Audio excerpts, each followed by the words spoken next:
Why someone is always on your mind. Do they think about you too? Psychology tricks. We are shaped and fashioned by what we love. Johann Wolfgang von Goethe. Have you ever noticed how one person keeps drifting into your thoughts again and again, even when you try not to think about them? It's as if their presence has quietly taken residence in your mind. You catch yourself asking, why can't I stop thinking about them? And then the deeper question sneaks in, do they think about me too? This isn't just about emotion, it's rooted in psychology. Our thoughts, memories, and emotions are wired to respond to emotional connections. When someone triggers those deep mental pathways, your brain keeps looping back to them, replaying moments, conversations, or even just their energy. But here's the truth most people overlook. You're not trapped by that person, you're caught in the powerful workings of your own mind. Once you understand how your brain links emotion to memory, you gain control again. And that's when real clarity and peace begin. 1. The psychology behind constant thoughts. When someone keeps showing up in your head like a song you can't stop humming, it's not just random, it's psychology tricks at work. Your mind isn't torturing you for fun, it's doing exactly what it was designed to do. Human beings crave connection. We attach, we bond, and when something feels unresolved, our brain becomes a detective that refuses to close the case. That's the Zygarnik effect, a powerful concept in female psychology and emotional behavior. It means your brain clings to unfinished stories. Maybe it's the conversation that ended too soon, the apology that never came, or the glance that said too much but explained nothing. You think you've moved on, but your subconscious whispers, wait, what if? And so the thought returns, not because you want it, but because your brain is trying to finish a story that never really ended. That's the cruel magic of psychology tricks. A smell, a song, a place you visited together, each becomes a trigger that fires memory like a spark in a dry forest. Your brain releases dopamine, the same chemical that lights up when you feel love, excitement, or reward. That rush makes you feel something again, and your brain, like an addict, goes, that felt good. Let's replay it. You start daydreaming, replaying old moments, rewriting endings, and before you know it, that person lives rent-free in your mind. Don't fool yourself, it's not always love. Sometimes it's emotional addiction. The mind doesn't separate joy from pain, it only measures intensity. That's why heartbreak and passion feel so similar. Both are fire, both burn. And here's the twist, the more you try not to think about them, the louder they echo. Tell your brain, don't think of her, and your brain says, her? Let's think about her right now. That's the paradox of the human mind. Suppression breeds obsession. The harder you fight it, the deeper it digs in. So don't run from the thought. Face it, understand it, because what you resist persists. You must realize, thinking about someone doesn't make you weak. It makes you human. You are living proof of how emotion and memory collide. Your mind craves closure, your heart craves peace, and your biology craves meaning. Be honest, part of you wonders if they're thinking about you too. That's where psychology tricks sneak in again. When two people share a strong emotional connection, neural mirroring can occur. Your brain literally syncs patterns of thought and emotion with theirs. That's why you suddenly think of them, and then your phone lights up with their name. Coincidence? Maybe. Connection? Absolutely. Female psychology often frames it as emotional intuition. Science calls it cognitive resonance. Call it what you want, it's real and it's powerful. Don't get trapped replaying what was or what could have been. Be smarter. Recognize the mechanism. You're not cursed, you're wired. You must see how the mind creates illusions of presence just to protect you from emptiness. That's not love, that's survival. Stop feeding the loop with what ifs. Be deliberate. Be aware. When you understand how psychology tricks play with your emotions, you take back control. Don't let memory manipulate your mood. Don't let nostalgia disguise itself as destiny. That person may be in your thoughts, but that doesn't mean they belong in your future. So next time their face flashes in your mind, don't panic, pause. Let the thought come and go without judgment. Because the real power isn't in forgetting them, it's in not being ruled by their memory. That is emotional mastery. That is strength. And that is how you fall in love with peace instead of obsession, by understanding the mind's game and winning it. 2. Is it love or obsession? The line between love and obsession is razor thin, invisible. You don't even know you've crossed it until your peace is gone. Love, when it's real, is calm. It's steady. It doesn't shake your world, it grounds it. Love grows quietly through emotional connection, trust, and shared vulnerability. When you think about her with warmth and gratitude, your body rewards you, oxytocin flows, your heart relaxes. That's the chemistry of peace. That's what a high value man feels when he's in control of his emotions and his energy. But obsession? That's a different animal. It's restless, unsettling. It doesn't soothe you, it owns you. You don't think about her because you want to. You think about her because you can't stop. You check your phone. You refresh her profile. You replay old conversations like a movie you've seen 100 times. Each time, you're looking for proof, a sign she still cares, that the connection's still alive. Psychologists call this an emotional addiction. Your brain isn't chasing love, it's chasing chemicals. Dopamine gives you the high, cortisol gives you the anxiety. Together, they form a cruel loop: pleasure and panic, reward and fear. You're hooked. That's not attraction. That's dependency. And here's the truth most men avoid: you can't attract women from a place of need. When you obsess, you lose your center. You leak masculine energy. You stop leading and start clinging. In love, you feel safe. In obsession, you feel consumed. That's the difference. Both love and obsession light up the same parts of your brain. That's the trap. The intensity of obsession feels deep, but real love isn't frantic. It doesn't burn you alive. It warms you. So ask yourself, do you think about her because she adds to your peace, or because you're terrified of losing her? Do you feel anxiety when she doesn't reply right away? Do you crave constant reassurance? If the answer is yes, you're not in love. You're in emotional captivity. But here's the beauty: awareness is your way out. The moment you see that your fixation isn't about her, it's about your own need for validation, that's the moment you reclaim your power. Don't beg for attention. Be the man who doesn't chase, he attracts. That's what a high-value man does. He doesn't lose sleep over a text. He doesn't crumble when ignored. He stands firm, grounded in his purpose, radiating masculine energy that naturally attracts women. Real love doesn't drain your power, it amplifies it. Obsession does the opposite. It empties you, bit by bit, until you don't even recognize yourself. So remember, love expands you. Obsession consumes you. Don't confuse chaos for passion. Don't call anxiety connection. Don't glorify the chase when what you really crave is peace. Be the man who chooses calm over chaos. Be the man whose heart is steady, not desperate. That's strength. That's clarity. That's what separates love from obsession.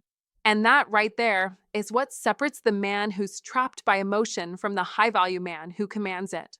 If this message resonated with you, comment below and share it with someone who might need to hear this today.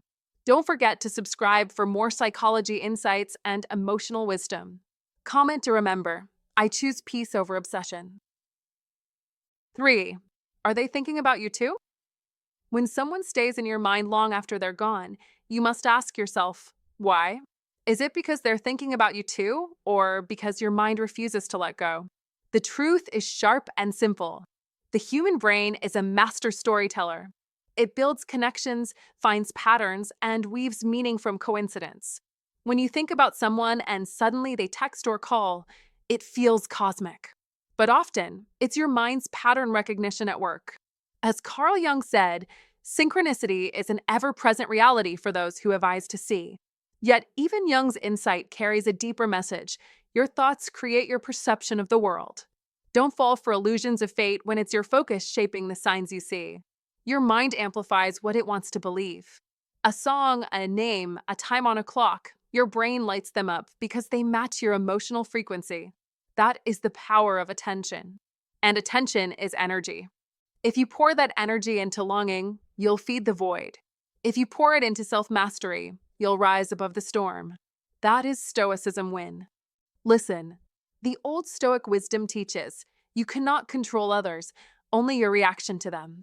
You cannot command who thinks of you, but you can command your thoughts. Marcus Aurelius wrote, "You have power over your mind, not outside events." Realize this, and you will find strength. That is iron mind.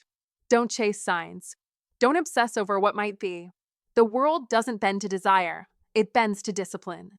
The more you let your emotions dictate your focus, the more you hand away your strength. You must reverse that. You must stand tall.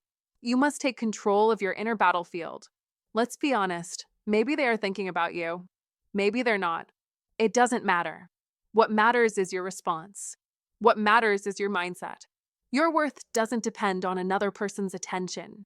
Your peace begins the moment you stop waiting for validation. That is Stoicism win again.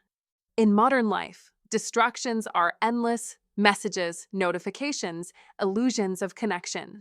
Yet true mastery lies in silence, in choosing not to react, in choosing to focus inward. Don't scroll through their photos. Don't replay the memories. That's weakness disguised as love. Replace obsession with purpose. Replace wondering with doing. When you channel your energy into growth, your fitness, your business, your discipline, you reclaim your throne. You become the man who no longer asks, "Are they thinking about me?" Instead, you declare, "I am thinking about my mission." The old Stoic wisdom wasn't written for comfort, it was written for victory. Build your iron mind. Detach from what you cannot control. Focus on what you can. And remember what Seneca said, "We suffer more often in imagination than in reality." So let's face it directly, if someone is always on your mind, it's not proof of destiny. It's proof of emotional attachment. Break that chain. Don't let the past own your present. Don't let feelings of longing disguise themselves as fate. You must train your thoughts like a warrior sharpens his sword, daily, deliberately, decisively. When your emotions surge, breathe. When your mind drifts, bring it back. That's not weakness, that's discipline.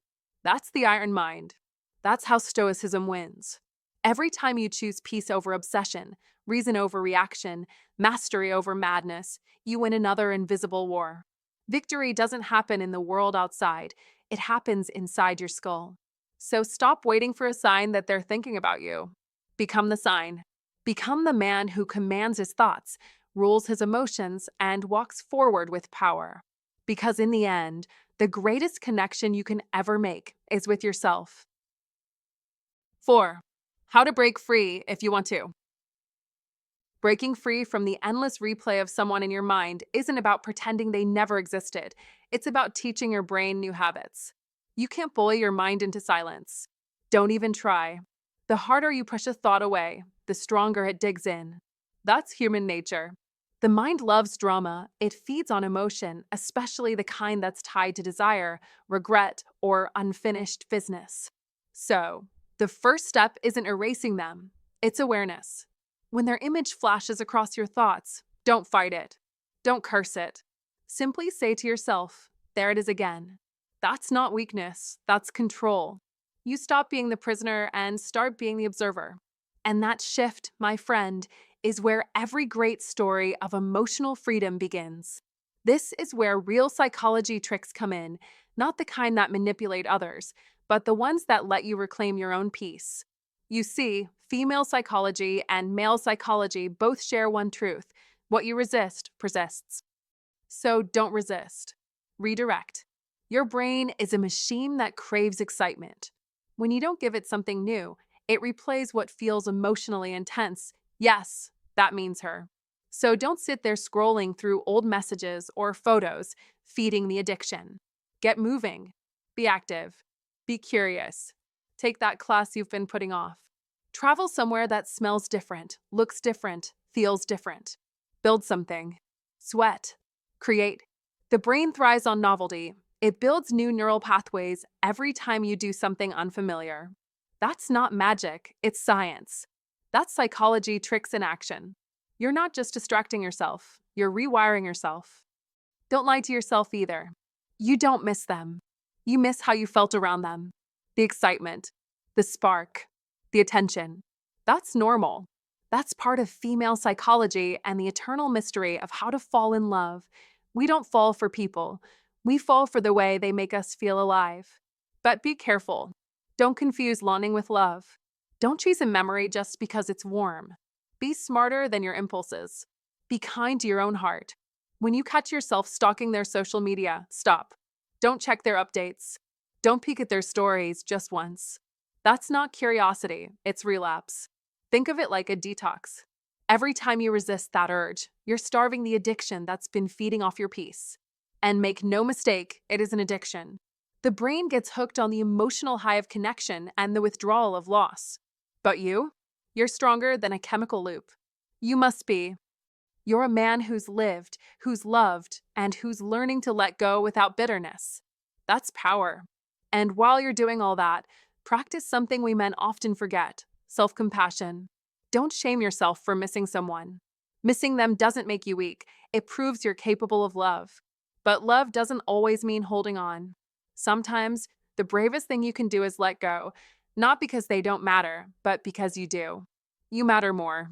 And when you choose yourself again and again, something beautiful happens. You begin to heal. Slowly, quietly, invisibly at first. It doesn't happen in one grand aha moment. Healing is subtle. It happens in small choices: the night you stop checking your phone, the day you stop replaying that conversation, the morning you realize your coffee tastes good again without them in your thoughts. That's progress. That's strength. That's real emotional mastery. So here's the truth: you don't forget someone who touched your soul. You outgrow the pain of remembering them. That's the difference. Don't try to erase their memory. Understand what it taught you. Learn from it. Let it refine you.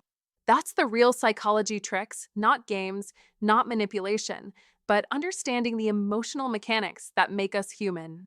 And maybe that's the biggest secret in how to fall in love again. Love yourself first, enough to stop chasing ghosts. Be brave enough to believe that your best days aren't behind you. Because one day, without realizing when or how, you'll wake up and the thought of them won't hurt anymore. It'll just be a memory. And you'll smile, not because you lost them, but because you finally found yourself. If this spoke to your heart, like, share, and subscribe for more mind-opening psychology insights. Speech balloon comment to remember: healing begins when I choose myself again and again. 5. The truth about mutual thoughts. Let's get brutally honest for a second. Just because you can't get someone out of your head doesn't mean they're sitting somewhere, lost in thoughts of you too. That's the uncomfortable truth. And the sooner you accept it, the stronger you become. The human brain is sneaky. It loves meaning, connection, and closure. When you care about someone deeply, your mind starts crafting stories. She must be thinking about me. She must feel it too. She must miss me. It's comforting, isn't it? That idea that your feelings are being mirrored, that the intensity you feel is shared. But comfort isn't truth. Your brain is like a late-night movie director. It plays emotional reruns, mixing fantasy and memory until you can't tell which is real. It's not that you're actually feeling her energy. You're feeling your own longing. That's how psychology works. When you're emotionally attached, your brain projects your inner state outward. It convinces you there's something mutual happening, even if it's one-sided. It's a bridge of illusion, built from your hope, not her thoughts. Don't let that bridge fool you. Be the man who sees the truth beneath the emotion. Yes, real connections exist. Sometimes, two people do share a magnetic pull that defies logic. You think of her and she texts you. You dream about her and suddenly she appears. It feels mystical, like fate is at work. But psychology tells us this isn't magic, it's memory. You've both left fingerprints on each other's subconscious minds. Those imprints can echo long after the relationship fades. Still, here's the catch: those moments are rare. They're not proof that she's sitting around, missing you. They're a reminder that strong emotions leave deep marks. A high-value man knows the difference. He understands that energy isn't proof of interest. He doesn't cling to illusion.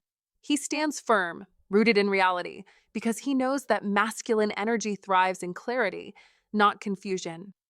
Here's the paradox: you're not actually thinking about her. You're thinking about how she made you feel. That's the real addiction. It's not her smile, her voice, or her touch you're craving. It's the version of yourself you were when you were with her. Alive, desired, seen. You're chasing that emotional high. And that's okay. It's human. But don't confuse the echo of your dopamine with her devotion. Be aware. Be calm. Be disciplined in your thoughts, because that's what a high value man does. He doesn't let his emotions control the narrative, he controls the frame. It hurts, doesn't it? To realize she might not be thinking of you. To admit that your emotions might be a one-way street. But pain is a teacher. Even one-sided love carries wisdom about desire, vulnerability, and the vast capacity of your own heart. That's the beauty and the heartbreak of being human. You can love deeply even when it's not returned. You can care fiercely even when silence greets you. Don't resent that. Own it. That kind of emotional strength is what fuels true masculine energy. It's what separates boys who chase validation from men who radiate confidence. You don't need her to think about you to feel powerful. You don't need her attention to feel worthy. That's the mindset of a high-value man, steady, grounded, unshaken. He doesn't chase. He attracts. He knows that peace is power. Maybe the reason she's on your mind isn't because she's thinking about you at all.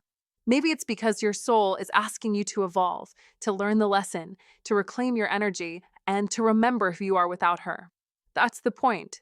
The goal isn't to be thought about. It's to be centered, focused, magnetic. That's what truly attracts women, not neediness, not obsession, but calm confidence and emotional mastery. So the next time she crosses your mind, smile. Not because she's thinking of you, but because you're finally thinking for yourself. 6. The power of the subconscious mind. The subconscious mind is a battlefield, silent, invisible, but endlessly powerful. It holds every look, every word, every heartbreak you've ever felt. It records it all, even when you think you've moved on. That's why someone can live rent-free in your thoughts for years. They're not living in your heart anymore. They're living in your subconscious. The mind is everything. What you think, you become, said Buddha. And he was right. When you've shared deep emotions with someone, your subconscious doesn't let go easily. It burns those moments into your mental fabric, the sound of her laugh, the touch of her hand, the scent of her perfume. Those details become emotional fingerprints, etched in your memory like carvings in stone. This isn't magic. It's emotional recall, psychology's term for the mind's way of replaying what once mattered. So when you suddenly think of that person again, it's not a sign from the universe. It's your subconscious reacting to a trigger, a smell, a sound, a song. The mind doesn't know time. It only knows emotion. That's why a memory can feel brand new even after 10 years. But here's the truth you must face. Thinking about them doesn't mean they're thinking about you. Don't confuse memory with meaning. Don't mistake emotional residue for destiny. That's weakness. Old Stoic wisdom teaches that emotion must serve you, not rule you. The man who commands his mind commands his fate. You must become that man. You must develop an iron mind, built on Stoicism the mindset of calm strength and unshakable focus. Marcus Aurelius once said, "You have power over your mind, not outside events." Realize this, and you will find strength. That's the essence of mastery. Don't let your mind drag you through the past. Pull it into the present. You control your thoughts. You command your emotions. You decide who gets to live in your mental space. Modern life constantly tests this. You scroll through social media, see a face you once loved, and your brain fires the same emotional circuits. The mind confuses nostalgia for connection. Don't let that illusion deceive you. Every time you indulge in old memory, you strengthen its power. Stop feeding ghosts. Starve them instead. Replace those moments with new experiences, new victories, new meaning. You can't erase the past, but you can override it. That's how you win, not by forgetting, but by transforming. Retrain your subconscious. Teach it new stories. Reflect. Write. Meditate. Fill your days with strength-building actions. Your subconscious learns by repetition, so feed it images of victory, not loss. Every time you choose growth over grief, you rewire your mind toward power. That's the real game. Stoicism win, not emotional surrender. Build that iron mind. Every challenge, every reminder, every emotional echo is an opportunity to grow stronger. When the past resurfaces, don't run. Face it. Look at the thought, understand it, and let it go. That's what mastery looks like. That's what peace feels like. Don't wait for closure from someone else. Give it to yourself. Don't ask why they're still in your head. Ask why you still allow them to be. Then choose differently. Be the man who decides what his mind focuses on. Be the master of your inner world. In the end, the subconscious mind isn't your enemy. It's your most powerful ally. But only if you command it. Don't be a servant to your memories. Be their ruler. Reclaim your mental territory. Discipline your thoughts. Strengthen your focus. Let Stoicism win again. Let the old Stoic wisdom remind you peace isn't found by forgetting pain, but by conquering it. You were built to win, to rise, to command yourself. Remember this: the strongest men don't chase the past, they forge the future with an iron mind. If you've realized your mind keeps replaying old memories, remember, it's not destiny, it's your subconscious asking to heal. Take control of the story, not the memory. Comment this to claim your power. I am rewriting my emotional story. 7. The social media trap. Let's be honest, in today's digital jungle, letting go is an extreme sport. You can't escape someone who's just one click away. Decades ago, heartbreak came with distance, the kind that made forgetting natural. You stopped seeing their face, stopped hearing their laugh, and time quietly blurred the edges of the memory. But now, you can see them smiling, thriving, maybe pretending to be happier right there on your feed. That's the cruel genius of social media. It doesn't just show you people, it keeps them alive in your mind. You tell yourself you're just checking once, but your brain knows better. Each photo, each status, each tiny glimpse of their life hits you with a dopamine rush that's as addictive as a slot machine win. That's not romance, that's neuroscience. And here's where the psychology tricks kick in. Your mind craves what it's exposed to repeatedly. Psychologists call it the mere exposure effect. The more you see them, the deeper the emotional hooks sink. Even if you're hurting, especially if you're hurting. That's female psychology and human psychology wrapped into one simple truth: your emotions can't heal while your mind keeps replaying the movie. Don't underestimate that little check profile urge. It's not harmless curiosity. It's your subconscious trying to hold on to what's already gone. You must understand this. Blocking, muting, or unfollowing isn't petty, it's self-preservation. It's not drama, it's discipline. Don't romanticize pain. Be bold enough to protect your peace. Because you can't build a new chapter when you're still rereading the last one. Think of your brain as a sponge. What you feed it, it absorbs.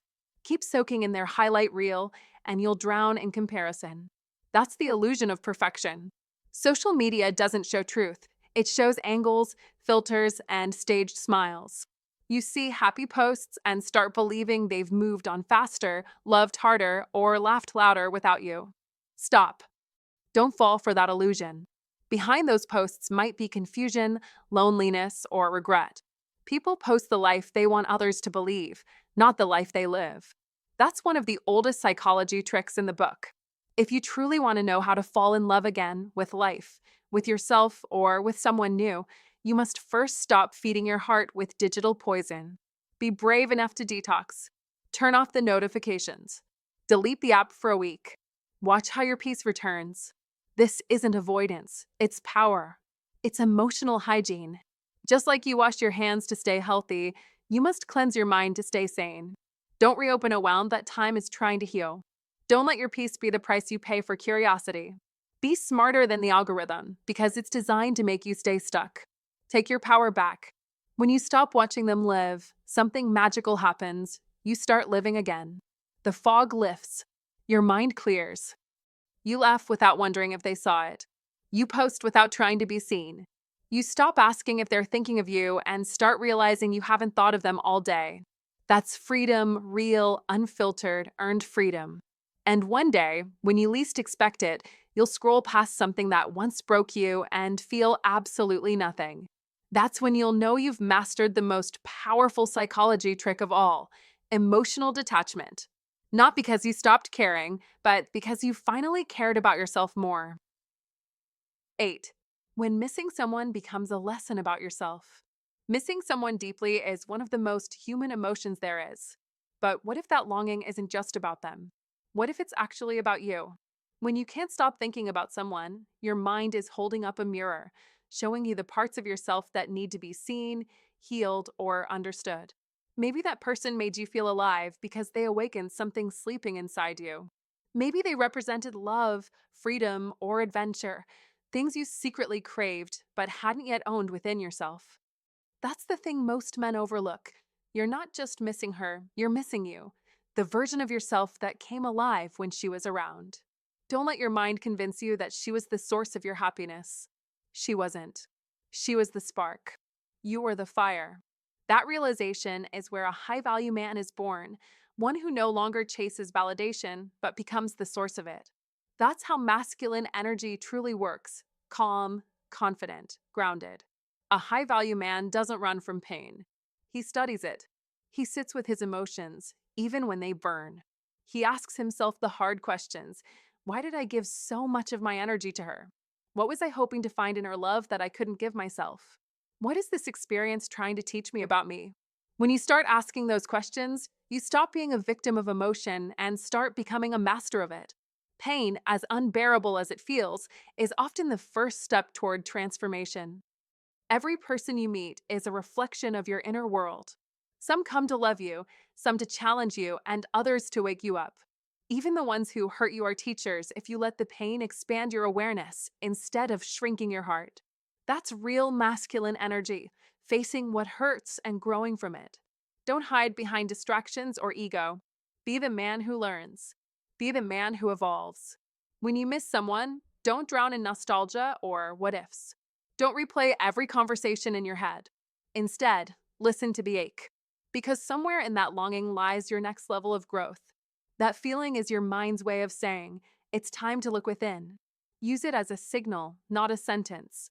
That's how high value men grow stronger, not by suppressing emotion, but by understanding it. Eventually, you'll realize that the person you couldn't stop thinking about was never the destination. They were the mirror that led you back to yourself. The truth is, attraction is never random. The people who shake your soul reveal where your strength and your wounds live. The ones who broke you also built you, if you let them. And the moment you stop chasing someone else and start chasing your own growth, that's when everything changes. Because a man who truly knows himself becomes magnetic. He doesn't try to attract women, his energy naturally does. His confidence doesn't shout, it radiates. His masculine energy isn't about dominance, it's about direction. So if she's still on your mind, don't hate that thought. Think it. It means your journey isn't over, it's just beginning. You're not chasing her anymore. You're chasing the man you're meant to be. That's the essence of a high value man. That's how a real man turns heartbreak into evolution, desire into discipline, and missing someone into mastering himself. You know, not being able to stop thinking about someone is one of the most human things there is. It shows that you're capable of loving deeply, feeling strongly, and remembering vividly. But sometimes, the person you can't let go of isn't really the one you miss. You might just be missing how you felt when you were with them. And when you finally learn to let go, you're not losing love. You're freeing yourself. Because the real question isn't whether they think about you. It's whether you are ready to think about yourself again. At the end of the day, the only person guaranteed to stay with you forever is you. So take care of that person. Be gentle, be kind, and give them the love you've been giving away so freely. Because you deserve that too. Thank you so much for watching. If this message resonated with you, remember, healing starts with understanding yourself. Take care of your mind, and I'll see you in the next one.